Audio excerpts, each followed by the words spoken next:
It's the Full Court Press with Eric Frandsen and Jason Walker. Welcome back to the to the show that we're doing right now. Following the local teams, breaking down the biggest games with in-depth analysis and team interview.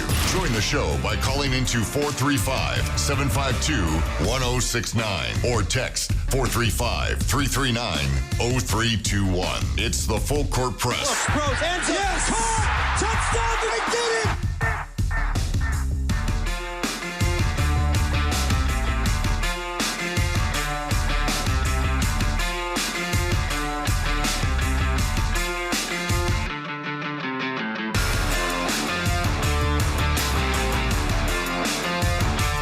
Welcome on in to the Full Court Press.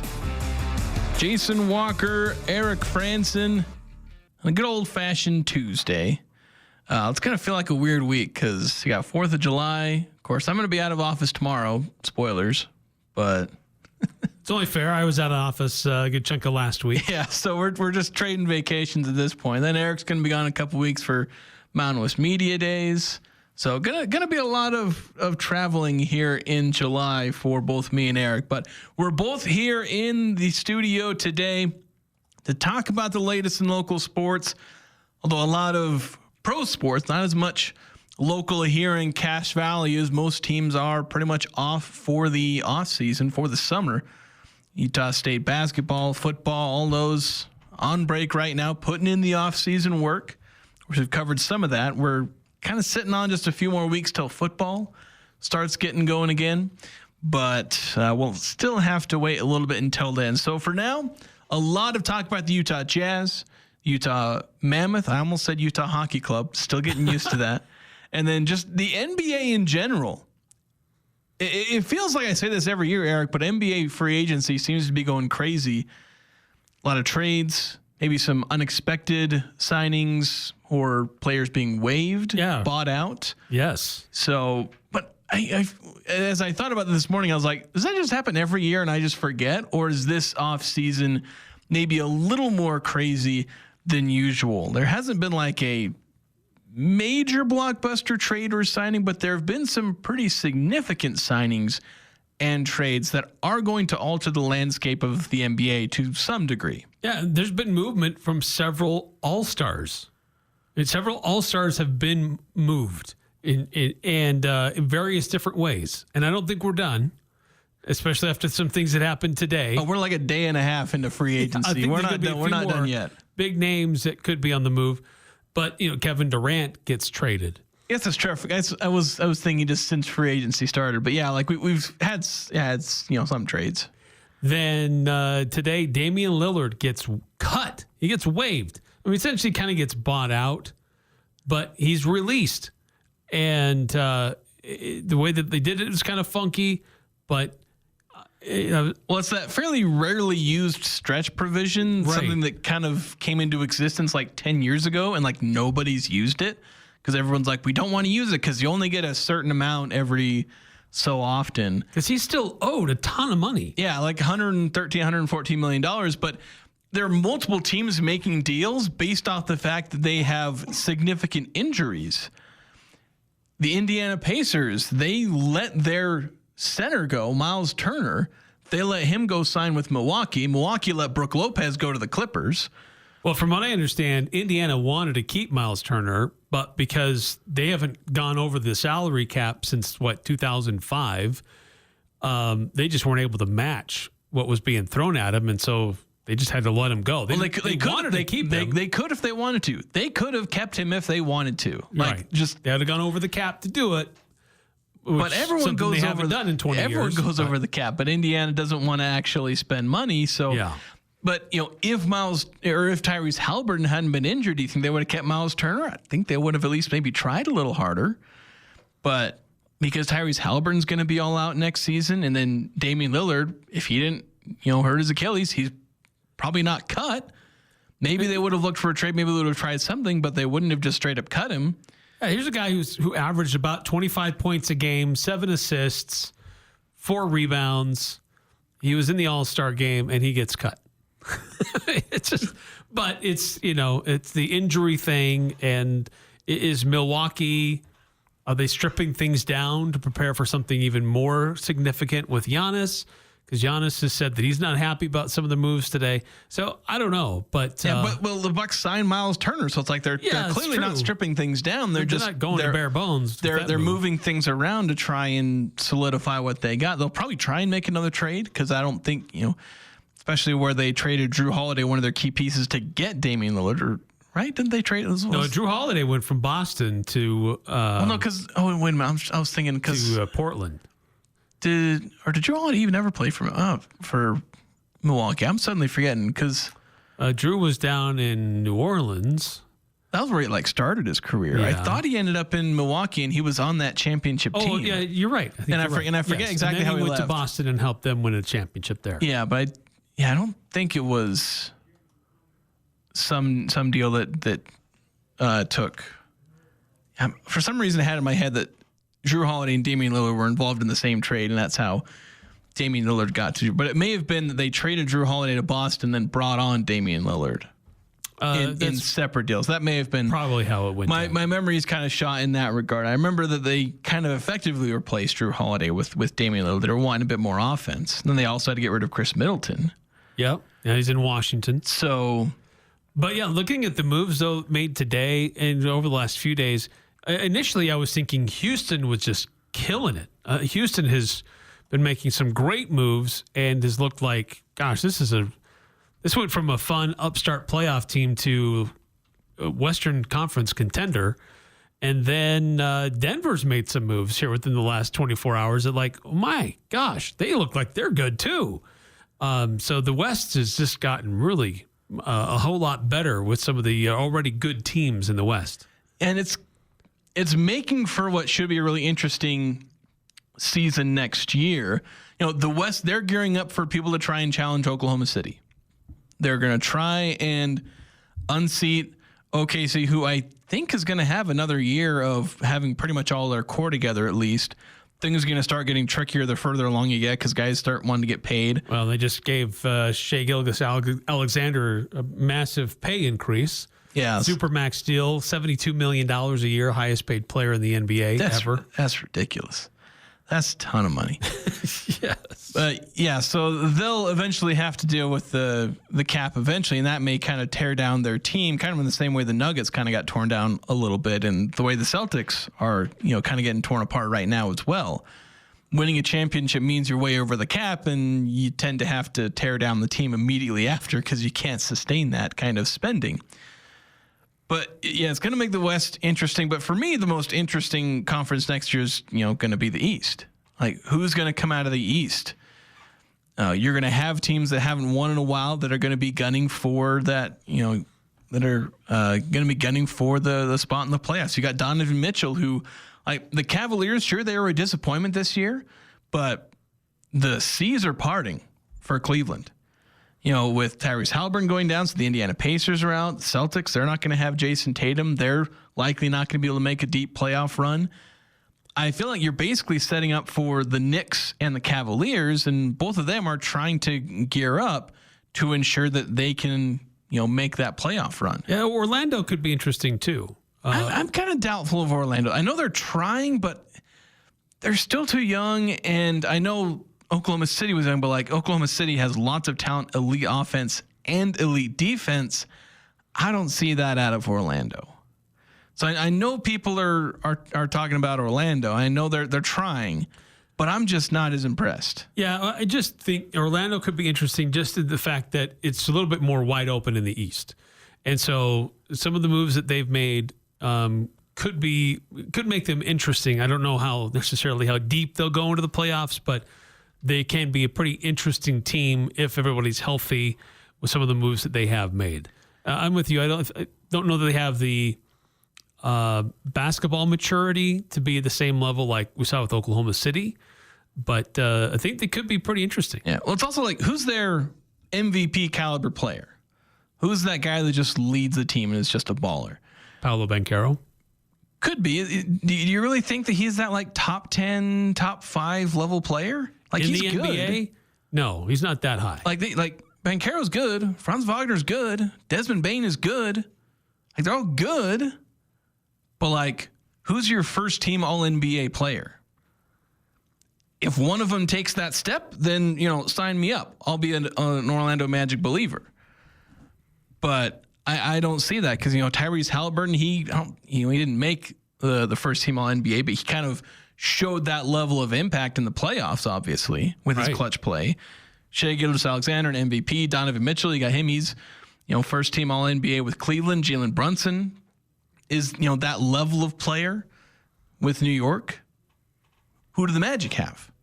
Again, somebody's got to take a massive step forward. They're all young and they're all up and coming, but you got to go from young and up and coming to, first team All-NBA caliber. You have to make that jump eventually. A lot of players rise to the level of, I'm a 20-point per game scorer. Yeah, I can average like 24 points, 5 rebounds, 4 assists.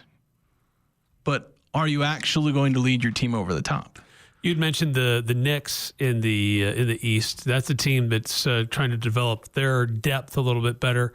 And it looks like Jordan Clarkson is headed to New York and will be part of their roster. I know they're still trying to figure out their head coach, but that was a team that was very close to going to the Eastern Conference Finals.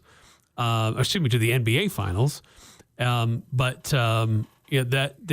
also a team that looks like it needed a little bit more depth, a little bit more scoring punch.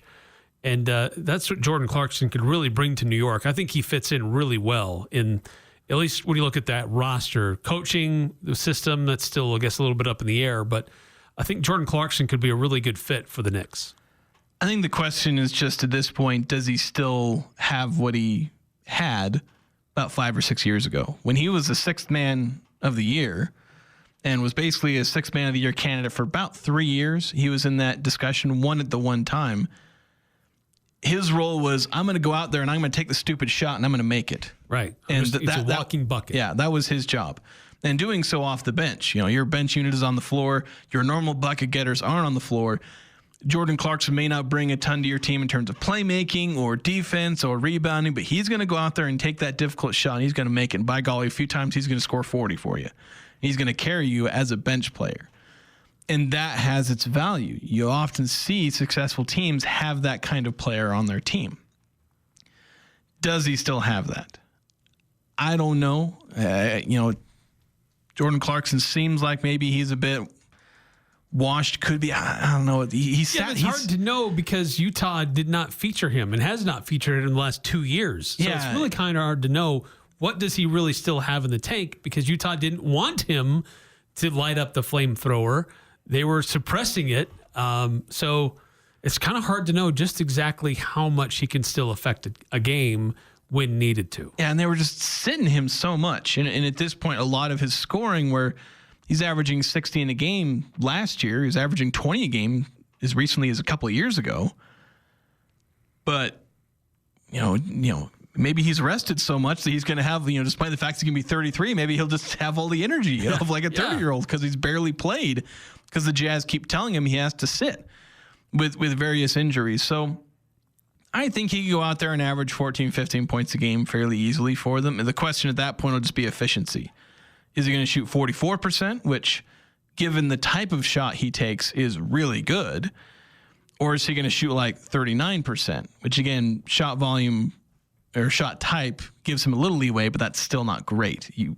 He's taking the dumb shots, but his job is that he makes those dumb shots. That's his brand. He's got to actually make them for him to have that value. I hope, and personally, I hope that he does. One thing about Jordan Clarkson is that he's deserved so much better than what the Jazz have given him these last 3 years, where they've been slowly tearing things apart. After he gave Utah his best years, Jordan Clarkson's best years in terms of his career are going to come from Utah, most likely. Yeah, Utah absolutely rehabbed his career and his value. Yeah, he turned him from a guy who was looking like he was going to be a journeyman, he's just going to forever be a bench player and not really impactful, into a guy who was a key player on a contending team. I know they didn't go as far as they hoped, but they were, was number 1 seed one year. They were a team that was gunning for a championship. And he was a key player on that. Sure, he didn't start a whole lot of games for those contending teams, but he was a key player.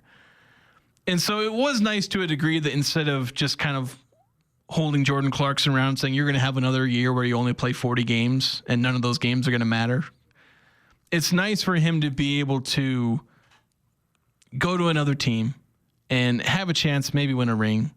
Does he have a ring from any of these teams he's played for? I don't think so. He's played for the Lakers, for Cleveland. I don't think they won a championship when he was with, I'm on his, he's never won an NBA championship. So, yeah, having a chance to go out there and going to the Knicks is a pretty smart move for him.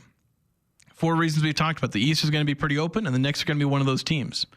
So go there and try it out. You're not going to be able to go to Cleveland because they don't have any room, and they just re-signed Sam Merrill. So they're potentially having to give away Ty Jerome because they can't afford him. So they probably couldn't have afforded Jordan Clarkson. Yeah. But going somewhere where he's going to have a pretty good chance of at least making the NBA Finals, it feels good for Jordan Clarkson. Got a couple of texts coming through on the Young Power Sports of Logan text line 5773. Next season's NBA championship will be known as the Achilles Championship. Yeah, basically, you got the Mickey Mouse Championship. Now we got the Achilles. Then JC is not washed. The Jazz winning ambitions were washed. And Jordan Clarkson, Lakers legend. Yeah, I remember that's where he got things started, was with the Lakers. And then 9315 texting in, I thought I saw something about some more PAC news dropping soon about a new member. Did I also see a number for the CBS deal? I've not heard anything about any new members. The consensus has been the Pac-12 wanted to get its media deal done, then turn its attention to getting that 8th football playing school, then try to finish up its media deal. I don't think that the Pac-12 is going to be set and content with where it's at in its membership. I think there are still some schools that they will be interested in and have been lightly talking with. How much that picks up and how elevated that gets, I don't know. But at least it won't be anything imminent like the Texas State being on the line when things get going in July 1st, 2026. But I would not be surprised to see some other schools in the mix for the Pac-12. Well, the credible reporting we've seen is that the Pac-12 is going to kind of hold for a minute. This was Ross Dellinger saying that they're going to turn toward finishing the media deal now, that nothing more in terms of expansion is imminent. They will eventually look to expand further. They're going to try to get to 9, 10, 11, maybe even back to 12 if they can pull it off. But so much of that is long-term in the sense of 5, 6, 7 years down the line. Into the early 2030s when, everyone's eyeing those early 2030s because more crap is supposed to go down. Changes with the college football playoff. The ACC's got some demons it needs to face and some bridges it has to cross. If it doesn't navigate those particularly well, then, we could see another massive shakeup in the power conferences. And that's where the Pac-12 was hungrily eyeing the demise of the ACC, hoping that Stanford and Cal will come back. But barring that, which I'd still consider the ACC dying as a league is pretty unlikely. So barring something like that, you're looking at more schools from the American, maybe some more schools in Texas. I mean, in our conversation yesterday with Michael Adams, he pointed to Rice as a team that could be an underrated addition. Yeah. But for now, just don't expect any more additions. If there is, it'd be quite the surprise, just because of where the Pac-12 was putting its focus, which is, finishing up the media deal. They got CBS as your primary partner, but nail down the rest of the details with CBS by adding in, is it going to be Fox as another partner, or ESPN, or the CW? Who's going to be those secondary or even third or fourth partners that are going to add, that are going to, take some of the inventory of these Pac-12 games. That's what they need to figure out. And once they have all that together, then they can really get going for July of 2026. And I think at that, once they get the media deal down, it'll be time to settle down, because at that point it'll just be, it's time to start proving ourselves. Because nobody was really buying what the Pac-12 has been selling. Now the schools in the American, UNLV and Air Force weren't buying what the Pac-12 was putting down. So they need to go out there and prove that their media deal and their strength of schedule and all that all the things that attracted Boise State and San Diego State and Utah State and so on and so forth, that those were all legitimate reasons to leave. Prove that the Pac-12 is what it's trying to sell itself as. And at that point, then you can start really sending that pitch to other schools. Yeah, and I'm not saying that cryptic tweets have been out there or not. I haven't seen any that lead me to believe that anything's imminent.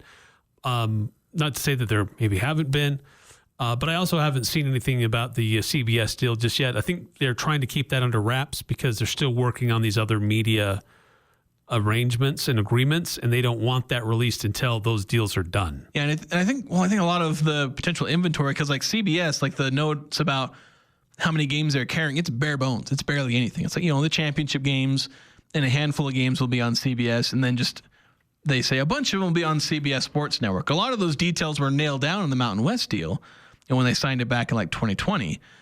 But I think a lot of those deals, not only are they like not being publicly announced, I don't think they're nailed down yet. Yeah. Because I think they're trying to figure everything out. Once they figure out all the other partners, then it'll be like, okay, this many games are going to be on CBS Sports Network, because we know how many, the CW might be taking, or how many ESPN or Fox might take. And I think it's important to point out, some people are saying, CBS deal, only 3 games, only 3 football games, only 3 basketball games. The thing is, on main CBS network, the language says a minimum of 3 games. So they have to at least do that. That does not restrict them from doing more.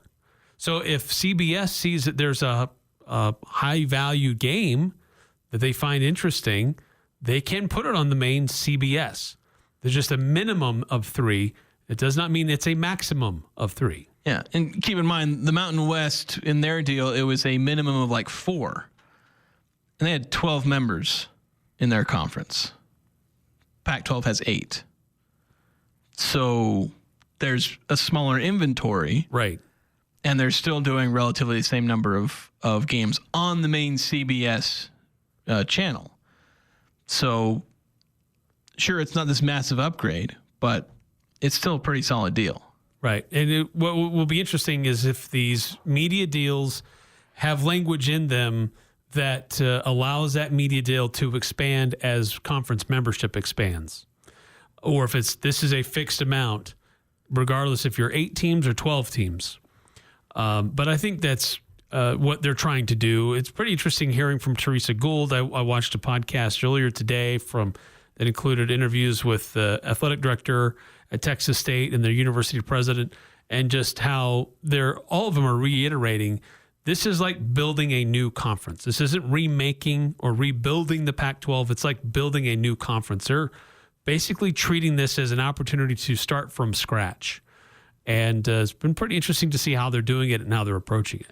All right, we got to take a break. When we come back, we're going to play some audio from yesterday, or I think a couple days ago, actually. Sunday. Was it Sunday? They introduced on Sunday. Yeah, the Jazz rookies were introduced. And so we're going to hear from them thoughts. It's a fairly short press conference. They aren't very long-winded rookies. They don't speak a ton. But we'll hear some of their thoughts from their introductory press conference coming up next here on the Full Court Press.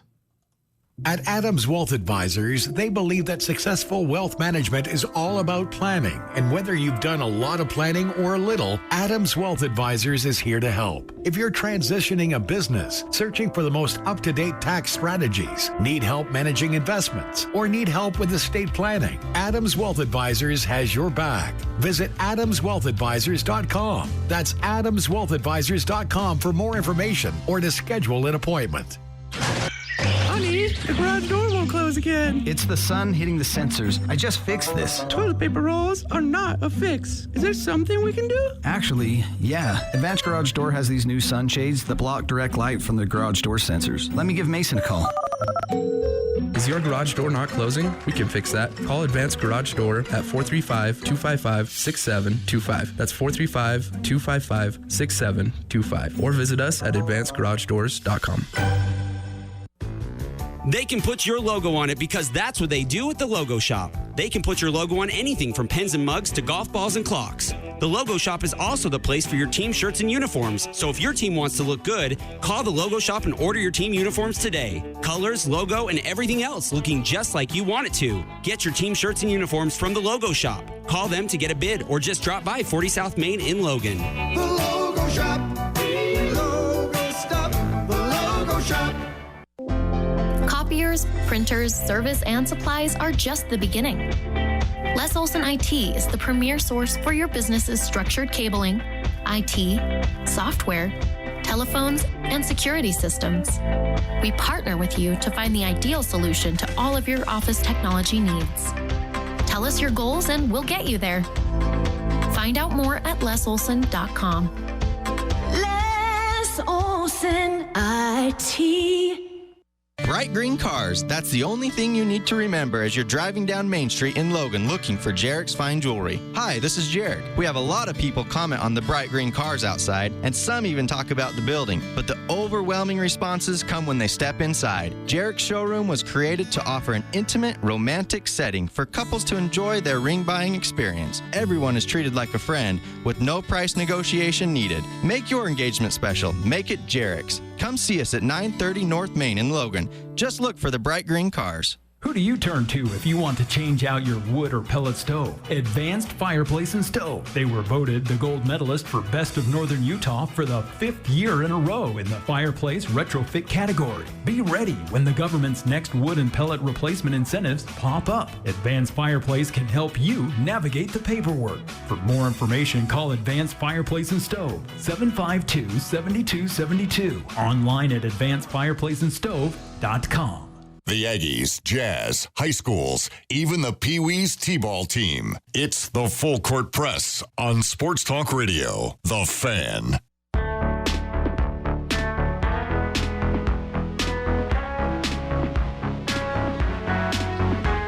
Young Power Sports of Logan has a brand new service center that can handle any make, any model 100% of the time. The trained technicians know Can-Am, Kawasaki, KTM, Polaris, Sea-Doo, and more inside and out. They work with any brand, any model. Young Power Sports of Logan has the tools and experience to keep your ride in peak condition. Google Young Power Sports Logan for Cache Valley's premier power sports service department. Hey, real quick, before we get into the Utah Jazz, just some news. I overlooked this earlier, but Duncan Robinson is heading from Miami to Detroit. This is not a free agent signing. This is a trade.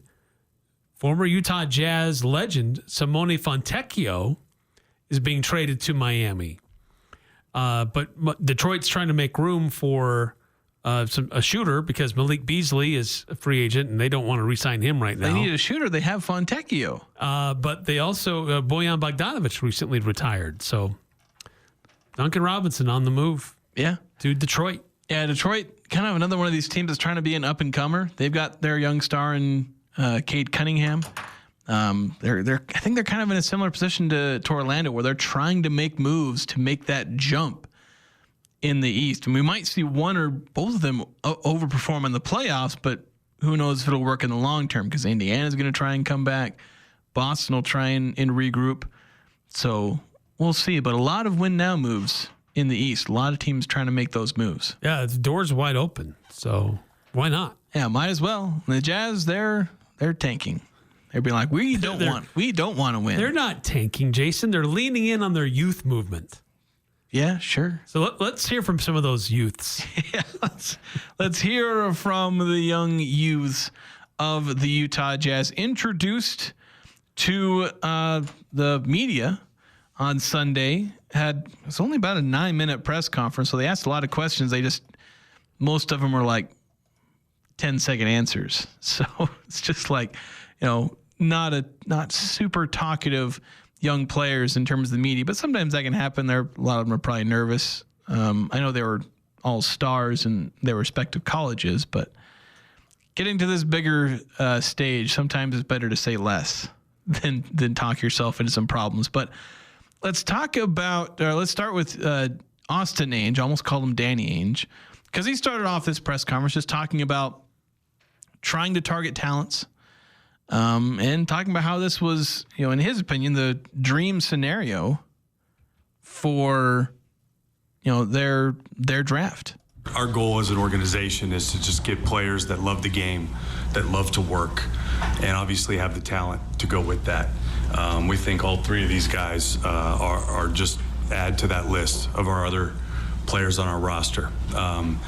This is a huge day. This represents so much work and sacrifice from not only these guys. These guys have worked their tails off for many years, sacrificed so much to get here, but also their families who are in attendance. There's so many drives to the gym and rebounding late at nights, and this is the culmination of a lot of that. At least the first step of a great journey. So congratulations to these guys. We're so pumped. This was a dream scenario for us. These are guys we targeted before the draft with high potential, high character, and we couldn't be more excited. And just to recap, it's Ace Bailey at number 5, traded up to number 18 from number 21 to get Walter Clayton Jr., or he goes by Walt, as he said in this press conference, so we can call him Walt. And then also John Tonji. I should have double-checked if that's how you say his last name. That's how I keep saying it. Former Colorado State guard, went to Wisconsin, became a second-team All-American there, and was a star for them. So they got John at number 53. So a lot of very talented players. 2 of them are veteran college players who were in college for 3, 4, or 5 years. Then they got Ace Bailey, who spent 1 year at college and is, I believe, as of right now, still only 18 years old. Yeah, very young, very raw, but a great shot maker. What's his commitment to defense? That's the question. What's his commitment to Utah? That's going to be another question. But he showed up, and he seemed happy when he arrived. Yeah, and he was asked, was there, were you going to consider not coming to Utah?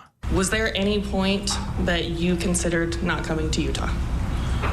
No, not at all. I mean, just blessed to be in this position I am. Not a lot of people can sit in these chairs and have great teammates as I got on that came on with me. So I'm just blessed to be here.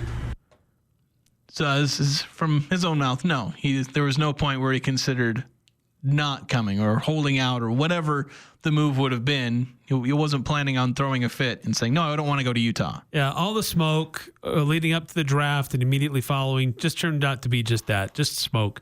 He showed up on Saturday, went straight to the practice facility, wanted to check that out, and seems to be very pleased with where he's at. And I think this is more than anything just based on nothing more than superficial things that we're seeing reported. I think this is with him.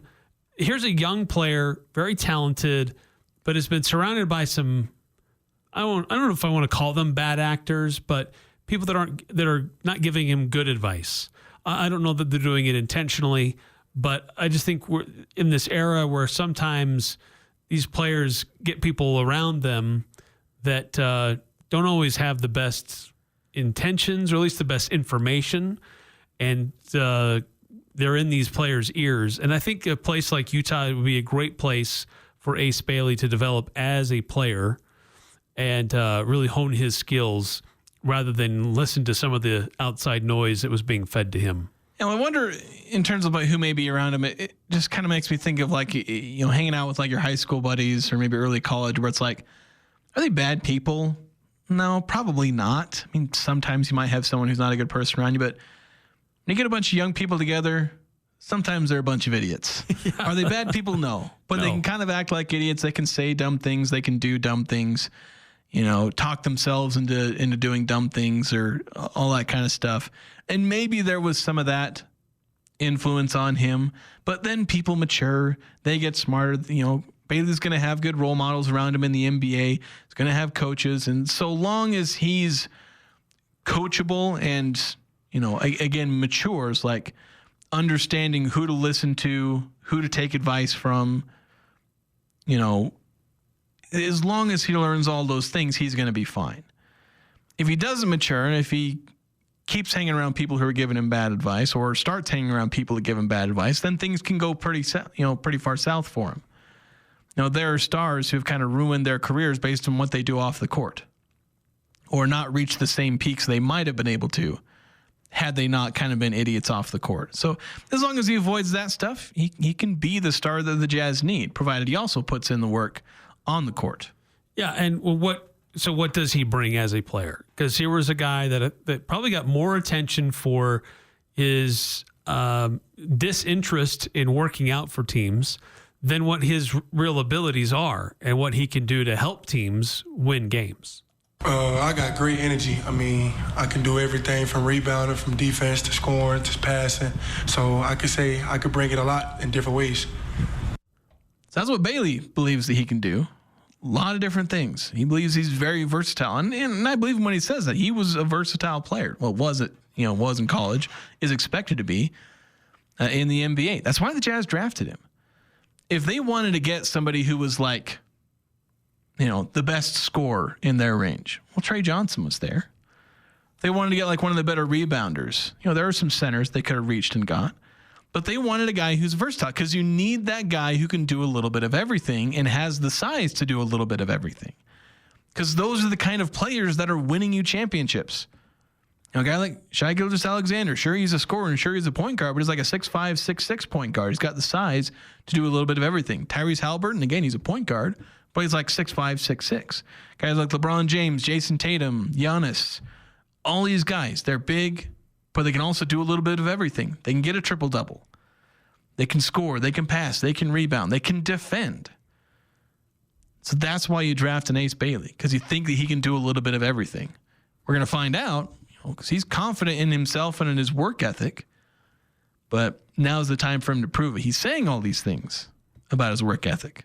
Yeah. Does he actually have it? Does he have it? Yeah, and there's always a concern. He and Dylan Harper, two really dynamic individuals, but the team they played for didn't even make it to the NCAA tournament. Yeah, So how bad were their teammates then? Yeah. Like, what happens if both? How much are they being dragged down by everybody else around them? What happens if or both? Are they just stat stuffing? Yeah. What happens if both Dylan Harper and Ace Bailey end up as like all NBA players? Like, how much are their teammates going to get dragged? Like, Rutgers fans will like curse the names. I don't know any of the other players on Rutgers except for Harper and Bailey. But how much are Rutgers fans going to spite the names of every single one of those players? If it turns out that Dylan Harper and Ace Bailey are like two championship level players. We had those two guys and we couldn't even get to the tourney? Man, the rest of you are bums. That'd be like documentaries made about how bad those players apparently are, or how bad the coach is, or something like that. But if Bailey and Harper both turn out to be busts, which perish the thought, at least for Jazz fans, Harper can be a bust because screw the Spurs. But yeah. It'd tell a lot if it turns out both are busts, and be like, yeah, that makes sense why Rutgers didn't go very far. The other player that's really intriguing to me is Walt Clayton Jr. The Jazz have been searching for their next point guard for a little while.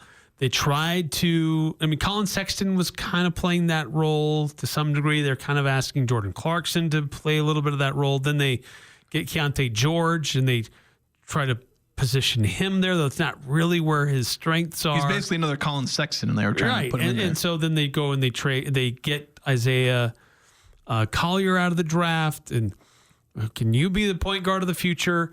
Apparently, they're still not quite satisfied with where they're at with their point guard situation, because they go and get Walt Clayton Jr. It's a little bit smaller, 6'2", but we saw what he could do in the tourney in big games. He does not shy from the big moment, and he led the Gators to a national championship. Yeah, he's a baller. He's an All-American. As you mentioned, a national champion. So just adding more talent. Don't be content with, you got a guy in Isaiah Collier who, set the rookie assist record for the Jazz. Yeah. You got a guy like Keontae George who was coming into his own last year as a kind of sixth man scorer. He was starting to fill his role as he was, he wasn't being shoved into the point guard role.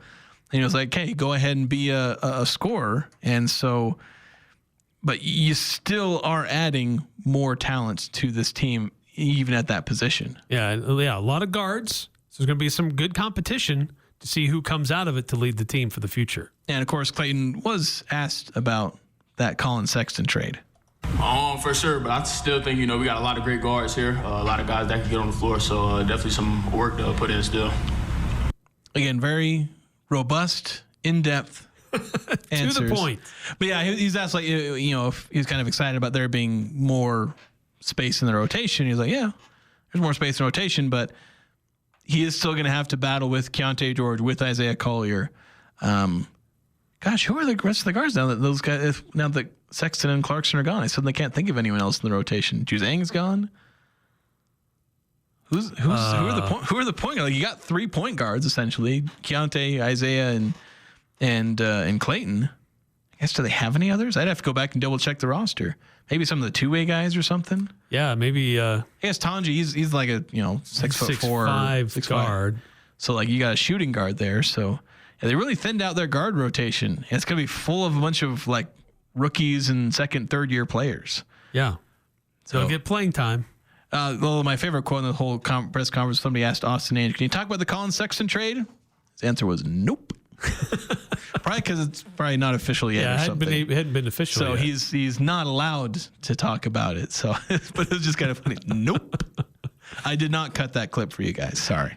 Short and sweet and to the point. Yeah, short and sweet to the point. That's all he's allowed to do. So we got to go ahead and take another break real quick. When we come back, maybe we'll play a little bit more of this audio. I know all the rookies, they loved the mountains, the scenery. So they all had something to say about that as well. So we'll get to all that next here on the Full Court Press. Are you looking for compassionate and reliable care for yourself or a loved one? Look no further than Aegis Home Health and Hospice. I'm Tom Sherlock, a licensed social worker, part of the dedicated team of professionals committed to meeting the needs of our community. Voted best in Northern Utah 2 years in a row, we pride ourselves on delivering exceptional service that you can depend on. We're here to ensure comfort and dignity every step of the way. When it comes to your health, choose the agency that Northern Utah trusts the most. Choose Aegis. Visit myaegis.com or call today 435-723-9000. No matter what the conditions, DD Auto and Salvage can get your vehicle up and off your property. Now is the time to plan to make extra cash by calling DD Auto and Salvage and moving that old vehicle. Let them pay you for that junk vehicle. DD Auto and Salvage makes it so easy to get rid of your junker vehicles, paying you the most money possible. If you have metal, DD Auto and Salvage in Logan wants to pay you today. Call 787-1204. That's 787-1204 today. See store for details. This is Jordan with Primrose Home Care and Hospice. As I visit with people on a regular basis, I see many things we can help with. Recent falls, balance training, knee, shoulder, and hip surgeries, memory loss, housekeeping, help with medications, and that's not all. We at Primrose offer the best care in any situation. A great example of this is our preventative care program. While working with your doctor and using our personal approach, we can help prevent many of these situations. For more explanation, visit primrosecare.com or call me at 787-1369. Primrose Home Care and Hospice. We're your home team. This is Brent Wallace with Cache Valley Bank, and we understand that concerns about fraud can weigh heavily on you. Your peace of mind is important to us. That's why we're committed to looking out for you and your family.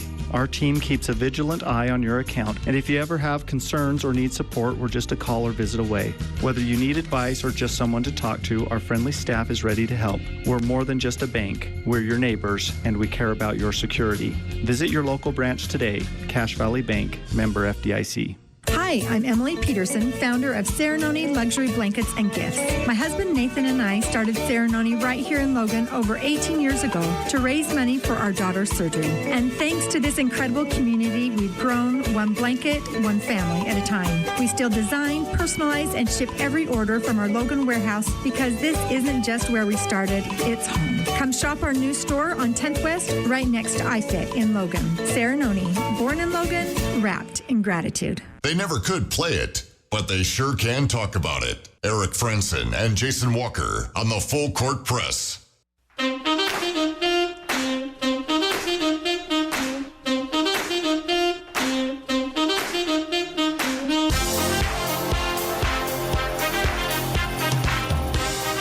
Mountain Valley Heating and Air Conditioning wants you to feel the love as they give away and install 5 new furnace and air conditioners to families in need.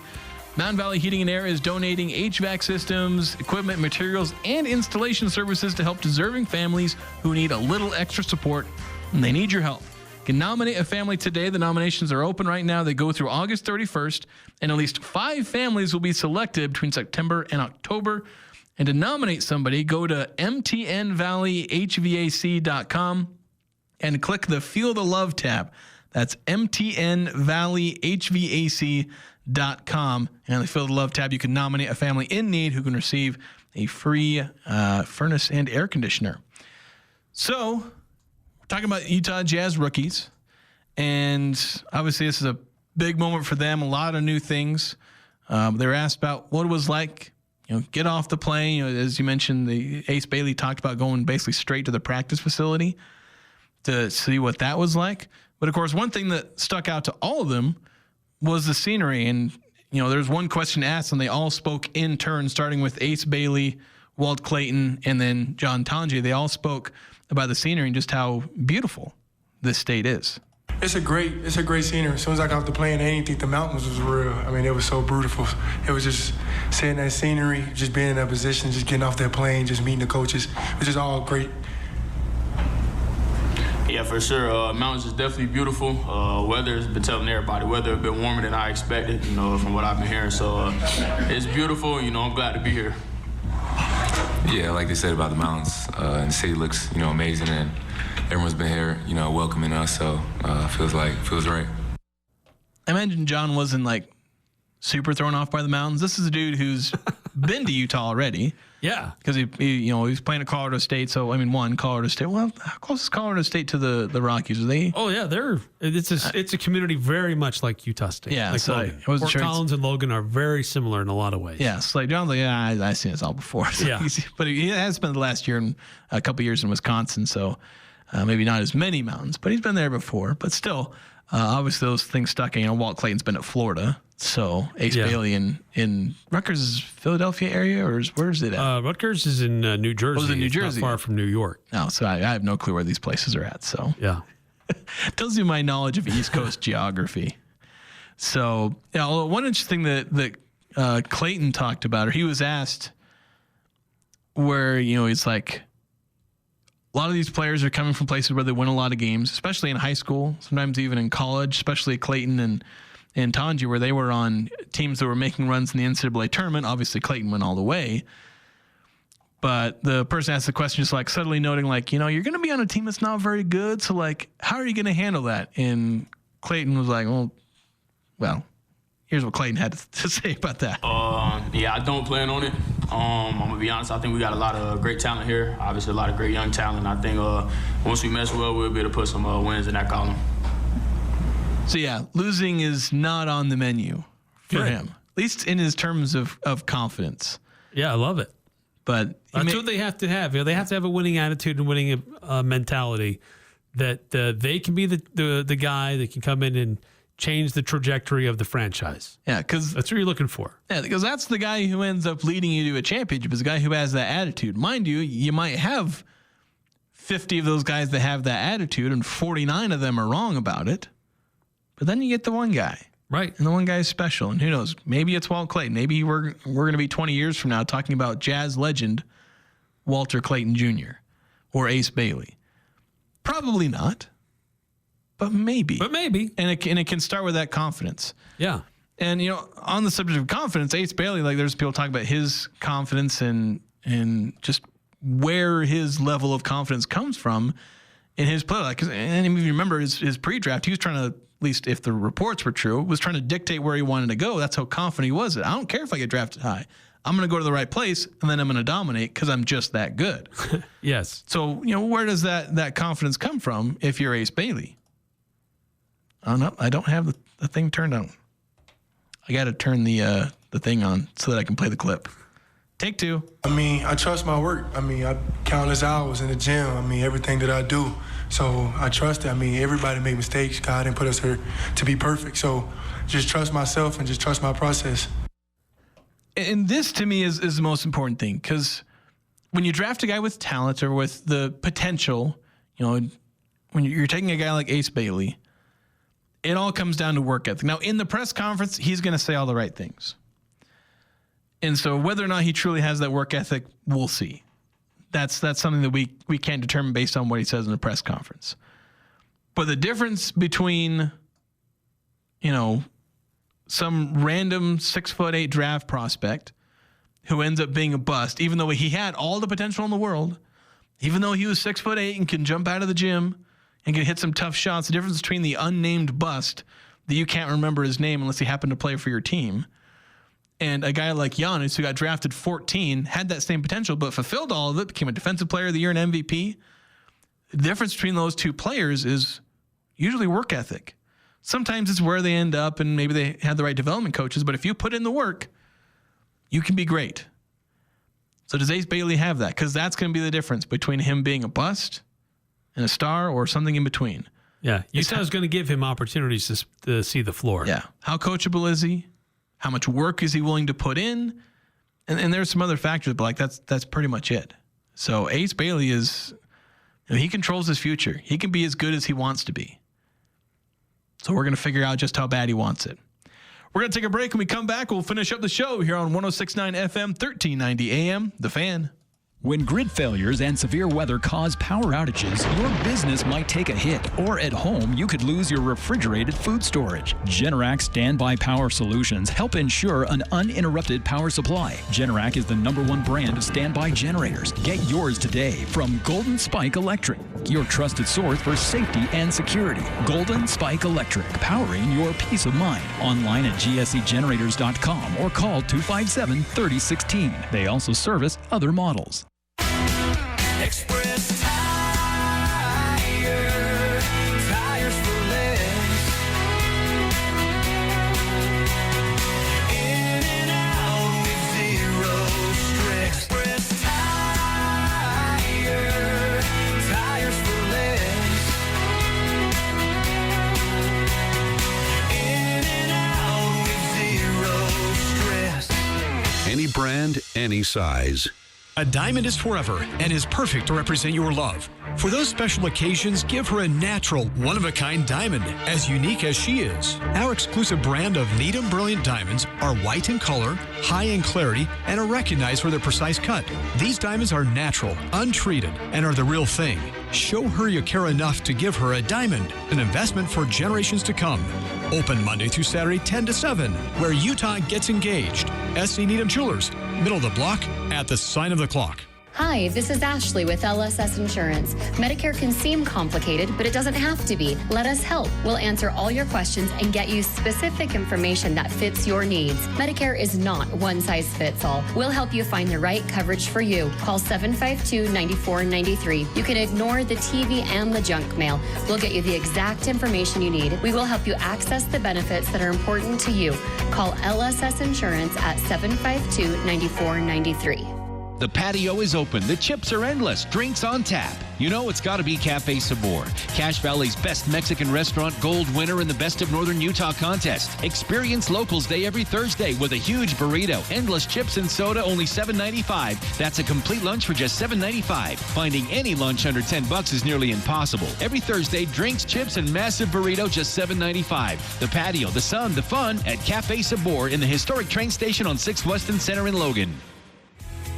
Mountain Valley Heating and Air Conditioning wants to help Cache Valley feel the love. Mountain Valley Heating and Air is giving away 5 fully installed heating and air conditioning units free of charge. Go to mountainvalleyhvac.com and help make a difference one home at a time. That's mtnvalleyhvac.com. Nominate prior to September 1st, 2025. See website for all details.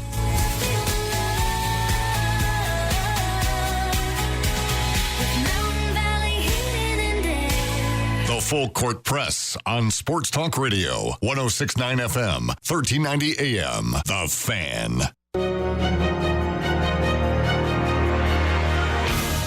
Weather is hotter, and Napa has what you need to be prepared. Napa Legend and Napa AAA batteries get a $25 rebate on Bosch lithium-ion batteries. They can even test yours to make sure that it needs to be replaced. You can get fuel treatments from Standardine, Howes, and Seafoam. It's all on sale for $8.49 a can. You can mention this ad, and you can get a Napa 15W Premium Diesel Oil for $11.99 a gallon, cash and carry only. And if you need a local mechanic you can trust, visit one of your locally owned Napa Auto Care Centers. You can find out which one those are by visiting napaonline.com or by calling your local Napa store. So, Eric, got a few things to finish up the show on. We do have some stuff we're going to be giving away in the near future. Yes, keep an eye out for. Tomorrow. We've got some tickets to go see the Utah Jazz and others that are going to be involved in the Salt Lake Summer League. Yeah, so we're talking about all these rookies. They're all going to be there. Yeah. You can see VJ Edgecombe. He'll be there with the Sixers if you want to see who the Jazz may have had an opportunity to select. Yeah. But well, they didn't because Edgecombe went before. They never had a chance. Yeah. But, so we've got tickets for the Saturday, July 5th sessions. You'll see 2 games that are taking place at the Huntsman Center up at the U because the Delta Center is under renovation. So stay tuned for how to win those tickets tomorrow. And get a chance to see all the young players because they got Collier, Filipowski, some guys coming back after their rookie seasons, good rookie seasons, but of course all the rookies as well.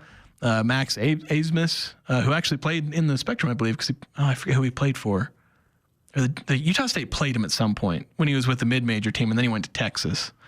So, but he's been playing on the Salt Lake City Stars. But one final note wanted to make, 5773, a text at the very beginning of the show or just before the show, said, with both teams offseason in full swing, which professional Utah sports team is winning the offseason? And why is it the Mammoth by a Cache Valley mile?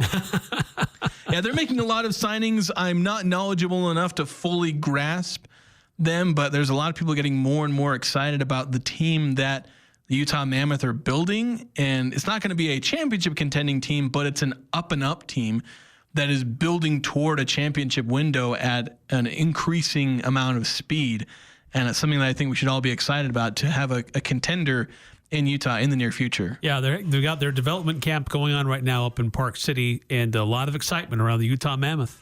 Yeah, it's a lot of fun. We'll make sure to talk more about it this week, along with a lot of other things in local sports here on 106.9 FM, 1390 AM, The Fan.